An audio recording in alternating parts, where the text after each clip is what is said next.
senhores! Bom dia, boa tarde, boa noite. Está começando mais um Coin2Biz, o spin-off do Talk2Biz, que é a nossa coluna semanal sobre estratégia, gestão, marketing e inovação. E aqui no Coin2Biz, você já sabe, uma vez por mês, nós nos reunimos para falar especificamente sobre o mercado de jogos eletrônicos, a milionária, bilionária indústria dos videogames. O meu nome é Bruno Garcia, eu sou professor e profissional na área de marketing e business. E hoje estou sozinho, primeiro Coin2Biz do ano. Nosso amigo Sander está nas suas nababescas férias. E esse primeiro episódio eu estou sozinho aqui para comentar sobre a Nintendo. Mais uma vez vamos falar sobre a Nintendo e por que o seu Nintendo Switch pode se tornar ou está se tornando o maior produto da história da companhia japonesa e representa sim um divisor de águas na indústria dos videogames, ou pode representar um divisor de águas na indústria dos videogames como um todo. Vamos falar sobre isso hoje. Lembrando sempre que esse podcast está disponível nas principais plataformas da atualidade e nos nossos endereços virtuais coin2biz.com.br ou talk2biz.com.br. Basta você buscar por Coin, o número 2 e Biz, que você vai nos encontrar. Lembrando também que todo o nosso conteúdo, todos os episódios do nosso podcast ficam disponíveis no nosso canal do YouTube. E aí, por que falar sobre Nintendo e o seu Nintendo Switch? Na verdade, a gente já teve vários episódios aqui falando sobre Nintendo. Daqui a pouco vão me acusar de nintendista, mas não se trata disso.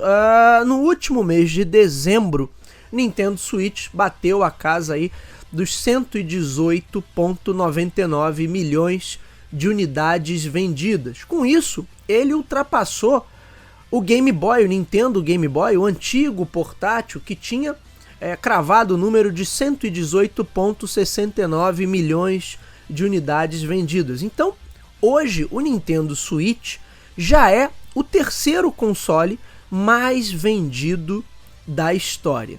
Somente no ano passado, em 2022, foram mais 20 milhões de unidades vendidas. Se ele seguir nesse ritmo, provavelmente vai encostar no segundo lugar, que também é da Nintendo, é o Nintendo DS, com 154 milhões de unidades vendidas. E, seguindo nesse ritmo, ele ultrapassa o Nintendo DS em 2024. O primeiro lugar continua absoluto, o PlayStation 2, com 158,7 milhões de unidades vendidas, o PlayStation 2 da Sony. Será que o Nintendo Switch pode chegar a ultrapassar o PlayStation 2? Eu acredito que sim. Vamos para essa análise para vocês entenderem o meu ponto de vista e por que isso tem tudo a ver com o ciclo de vida de produto. O Nintendo Switch foi lançado em março de 2017, ele veio para suceder o Wii U, que foi um grande fiasco, um dos maiores fracassos da Nintendo, só não perde para o Virtual Boy. O Nintendo Wii U foi lançado em 2012 para competir ali diretamente com outros consoles da oitava geração, o PS4 e o Xbox One da Microsoft.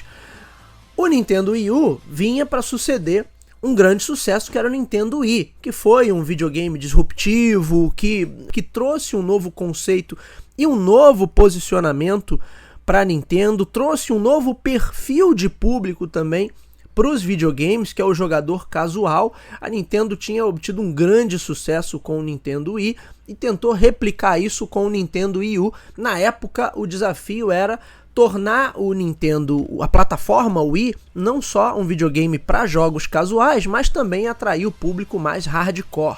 O gamer que quer um jogo mais sofisticado, que quer um jogo com maior poder gráfico. E o Nintendo Wii U veio com essa pegada. Porém, algumas questões ali do próprio design do produto e da maneira como esse produto foi concebido tornaram o Nintendo Wii U um objeto um tanto quanto exótico, porque ele tinha aquele joypad ali com tela, que mais parecia um tablet, uma coisa pesada, meio desengonçada. Não trouxe jogos que fossem tão chamativos à época, e aí o Nintendo Wii U acabou fracassando gerando até algo que, no meu entender, era meio que inédito na história dessa indústria, porque forçou a Nintendo a lançar um novo produto no meio de uma geração. Portanto, os consoles que estavam ali na mesma geração, né, Nintendo Wii U, PlayStation 4 e Xbox One, tinham sido lançados ali entre 2012 e 2013. Eles estavam no meio de uma geração. Em 2017, a Nintendo lança o seu Nintendo Switch. Ela já tinha anunciado que ia descontinuar o Wii U para lançar uma novidade, e aí veio o Nintendo Switch em 2017. O Nintendo Switch, ele resolve alguns problemas. Mais uma vez a Nintendo apostando na inovação. E aí eu recomendo um episódio antigo de 2021 que eu gravei falando sobre a Nintendo e a estratégia do Oceano Azul, que eu acho que é bem interessante e tem tudo a ver com o que a gente está discutindo aqui, mas pela sua pegada inovadora, o Switch resolveu alguns dilemas que a indústria tinha naquele momento e que acho que até hoje não estão totalmente superados. Primeiro, o Switch resolveu o dilema da indústria em relação à competição com o mobile. O mobile sempre foi um bicho papão, porém, até então, você tinha uma participação muito pequena no mobile. Foi somente nos últimos anos, possivelmente da metade da década passada para cá, que o mobile começou a movimentar efetivamente muito mais dinheiro. E hoje o mobile já movimenta muito mais do que a indústria tradicional de consoles de mesa. Portanto, existia uma preocupação de que, em algum momento, os smartphones tomassem esse lugar, como eles já tinham acabado com outras categorias de produtos também, câmeras digitais, GPS e outros produtos que antes a gente comprava de forma avulsa, e o mobile veio e conseguiu inserir essas funções também no smartphone, e aí você passou a usar os players de MP3 também, iPods e outros genéricos, também meio que sumiram por conta de você já ter um aparelho que executa todas essas funções. Portanto, havia ali sim uma preocupação de que em algum momento o mobile poderia evoluir a ponto de ocupar esse espaço. Em termos de faturamento, o mobile de fato já ocupou e já até ultrapassou, porque ele também oferece um outro modelo de negócios, na maior parte das vezes é baseado no freemium, então você tem jogos gratuitos, onde o camarada gasta 1, 2, 4 reais ou dólares para comprar itens, para comprar power-ups, então você tem um potencial de movimento ali muito maior, são jogos muito mais sociais, onde você trabalha a questão da comunidade, a questão do engajamento muito mais alto, enquanto o videogame, na sua essência, ele tendia a ser uma experiência muito mais solitária, muito mais individual, ou quando muito você reunia ali mais uma, duas pessoas, jogar em dupla ou jogar com a família. Portanto, havia uma perspectiva de que em algum momento essas indústrias poderiam colidir, porém cada uma com as suas respectivas características mais fortes. O Switch meio que tenta resolver isso porque, na verdade, se havia uma preocupação de que o mobile poderia acabar com a indústria, principalmente dos portáteis, o Switch já é um console de mesa que também se transforma em um portátil. Se havia um receio de das grandes companhias de games enfrentarem uma briga indigesta ali com o mercado de telefonia, a Nintendo já deu um caminho das pedras ali, olha, é possível sim.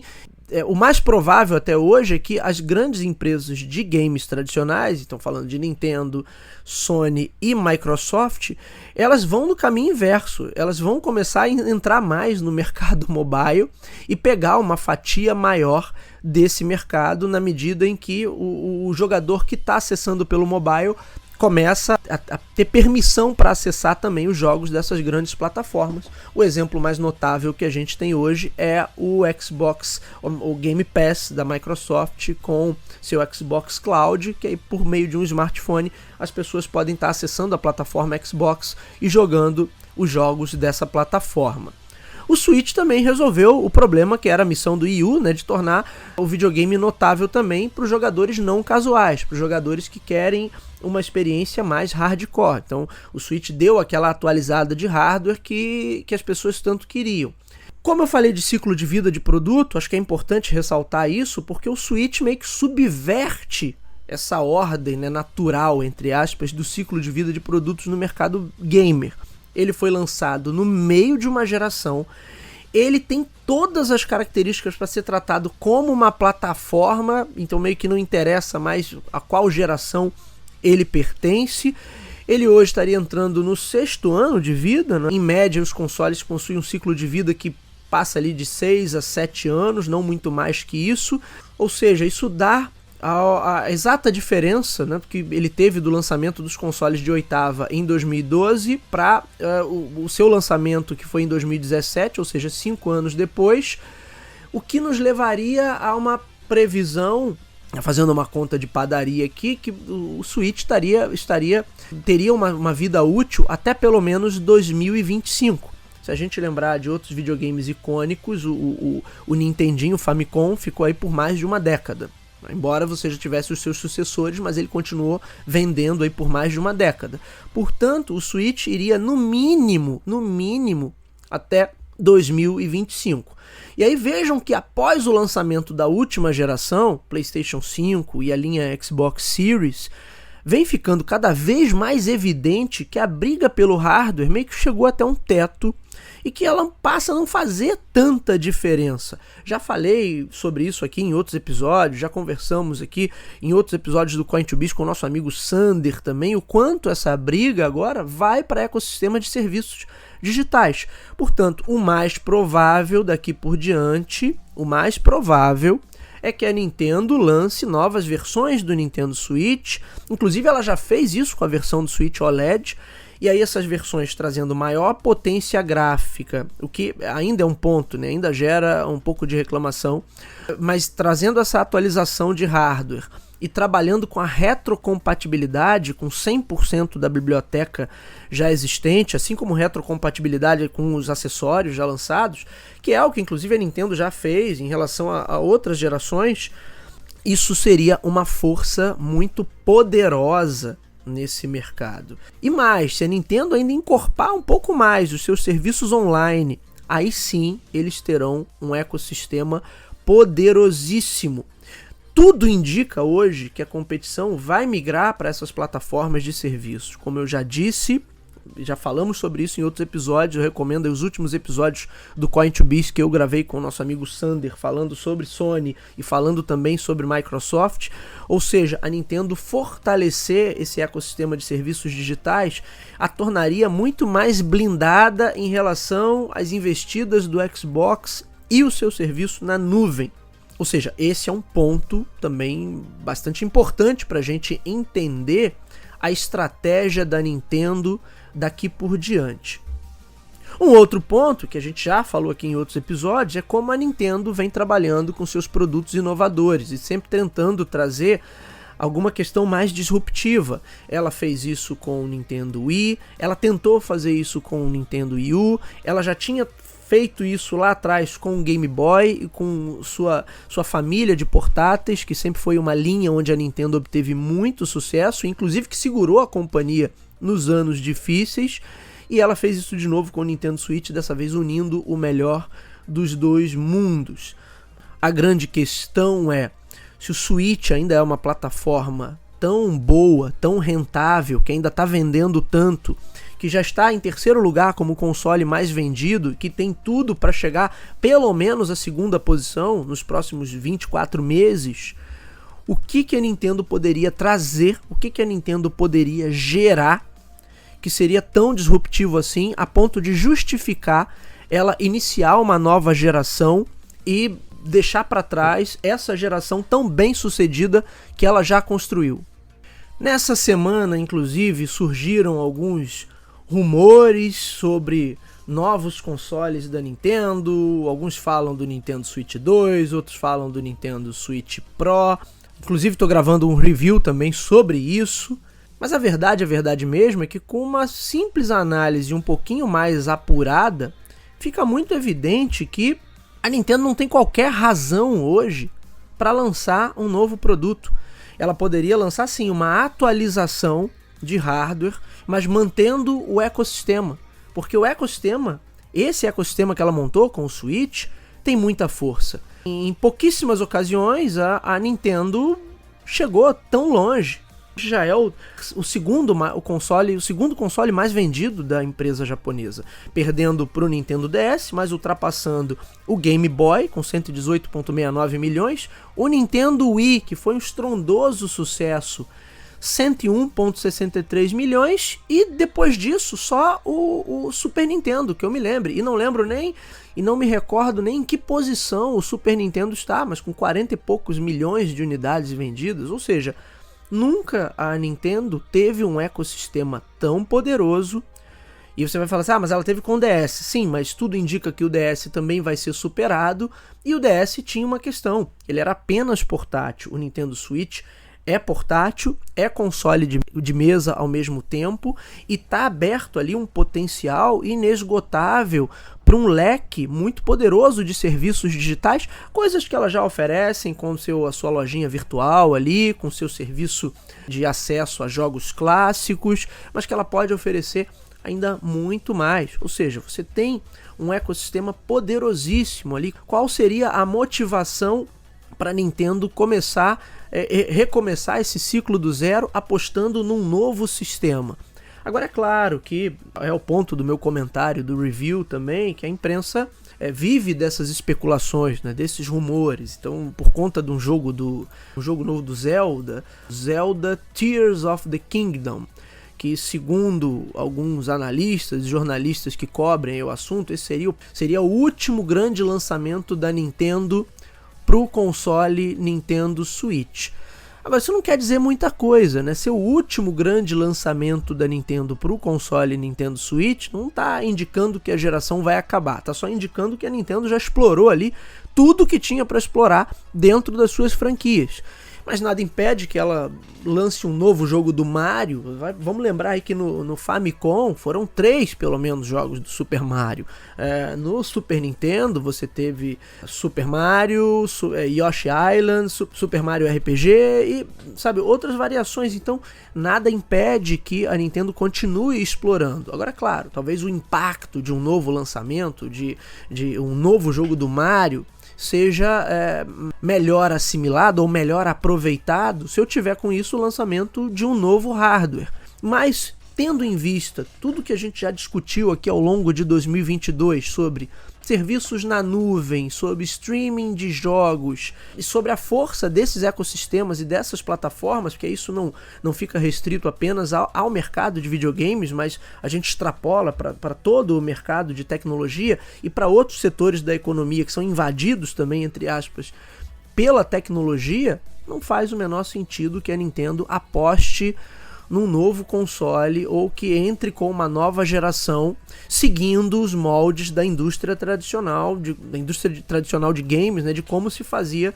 a inserção em uma nova geração. Quando a gente fala de uma nova geração, quase sempre eu estou falando, olha, um novo console, vão ter jogos exclusivos para ele e quase sempre não há a questão da retrocompatibilidade, embora nesses novos lançamentos a gente tenha visto aí uma preocupação com alguma espécie de retrocompatibilidade, pelo menos pelo lado da Microsoft existe essa preocupação, mas no geral a indústria nunca trabalhou assim. Você lançava um novo aparelho, olha, agora os jogos são exclusivos para esse novo aparelho aqui, e é isso. Você vai ter que formar uma nova base. Agora a gente está falando de fortalecer um ecossistema, que é uma outra abordagem para essa indústria. Portanto, se eu pensar em não formar uma nova base, porque, de novo, né, se a competição por hardware já meio que se tornou irrelevante, e aí o consumidor vai ter que ajustar ali quantos quadros ele quer, qual vai ser a resolução que ele vai usar, para ver se o jogo roda ou não roda mais ou menos fluido no seu aparelho, a questão do hardware meio que chegou a um teto e não tem tanto para onde correr. Alguns poderiam falar em realidade virtual, realidade aumentada, metaverso, mas tudo é besteira. Por enquanto é tudo falatório, especulação, a gente não tem nada de concreto em relação a essas temáticas, pelo menos no que diz respeito à indústria de videogames tradicional. Portanto, não vejo qualquer motivação para que a Nintendo, de fato, lance um novo aparelho. E aí se a gente falar, não, mas a perspectiva é para 2025, a perspectiva é para 2026, eu acho sim que ela, obviamente, tem que pensar pelo menos numa atualização de hardware, mas no meu entender seria loucura, uma loucura total se ela pensasse em matar esse ecossistema para lançar um novo, para começar um novo ecossistema do zero. Não vejo que exista demanda para isso, que exista necessidade disso. Acho que ela pode estender aí a vida útil desse ecossistema de certa maneira indefinidamente, embora na prática isso não seja assim, mas por hora eu não vejo motivo para se encerrar ou para propor uma linha de término para o ecossistema do Nintendo Switch. E é por isso que eu comecei esse episódio falando, né? O Nintendo Switch pode se tornar o maior videogame da história e pode se tornar, ou já é, certamente o maior videogame da Nintendo, porque o DS era portátil, o Nintendo Switch não é portátil, ele é um híbrido. Se você olhar para como ele se posiciona como produto, é muito mais um console de mesa que também tem a função de portátil do que um portátil que também tem a função de console de mesa. Coisa aí, ela segue exatamente a lógica que eu coloquei, do sistema de mesa para o portátil e não o contrário. Por isso, o Nintendo Switch pode entrar para a história, ou na minha visão já está entrando para a história como um dos maiores produtos aí da indústria de videogames, porque justamente ele pode representar essa virada de chave, por todos os aspectos que eu coloquei, mas por, enfim, colocar a indústria no modelo de plataforma. Não sei se é exatamente o que a Nintendo pensa, não tem como a gente saber, mas eu acho que seria uma opção muito inteligente. Inclusive no Coin2Biz que eu gravei com o nosso amigo Sander, que a gente falou sobre o contra-ataque da Sony em relação à Microsoft, esse ponto é colocado. Olha, e se a Sony lançasse algo como o Nintendo Switch para o seu ecossistema de produtos? E se a Microsoft não está tão preocupada com hardware, porque ela está muito mais preocupada e está sendo muito mais feliz vendendo o serviço. Então ela pode muito bem usar do hardware dos demais para fazer isso. Ela pode ficar numa linha muito mais de acessórios, mas os jogos vão rodar na nuvem. Portanto, eu não vejo a Microsoft com essa preocupação a partir de agora e com essa sanha de pensar qual vai ser a próxima geração, o próximo hardware. Essa responsabilidade possivelmente vai ficar com as outras, leia-se Sony e Nintendo, que estão seguindo ainda uma linha mais tradicional. Mas a Nintendo, ela poderia de fato botar os dois pés com tudo. Olha, agora o meu negócio é a plataforma. E com isso o Nintendo Switch verdadeiramente entraria para a história, fazendo essa virada de chave na indústria. Vamos ver o que vai acontecer, o que vem pela frente, a gente continua acompanhando. Muito bem, senhores, esse foi o nosso Coin2Biz de hoje. O meu nome é Bruno Garcia, você me encontra aí nas principais plataformas sociais, Bruno Garcia no LinkedIn e Bruno_Talk2Biz no Instagram. O nosso podcast, você já sabe, está disponível nas principais casas do ramo. Se você é usuário Apple, vai lá no aplicativo de podcast do iOS. Se você é usuário Android, vai lá em Google Podcasts. Se você está acostumado a ouvir suas músicas pelo Spotify ou pelo Deezer, também estamos por lá. Basta buscar por Coin, o número 2 e Biz que você nos encontra, ou por Talk, o número 2 e Biz que você nos encontra. Lembrando que o Coin2Biz fica disponível no feed do Talk2Biz. Ele não tem, já faz mais de um ano, mas eu sempre gosto de ressaltar que ele não tem mais o feed próprio, fica tudo no mesmo feed. Claro que você pode ir direto na fonte em cor.fm/Talk2Biz ou nos nossos endereços virtuais talk2biz.com.br ou coin2biz.com.br. É isso, meus amigos, hoje vou ficando por aqui. Aproveito para desejar um feliz 2023 para todos, o primeiro episódio aí do ano, e nos vemos na semana que vem. Um abraço a todos, até lá.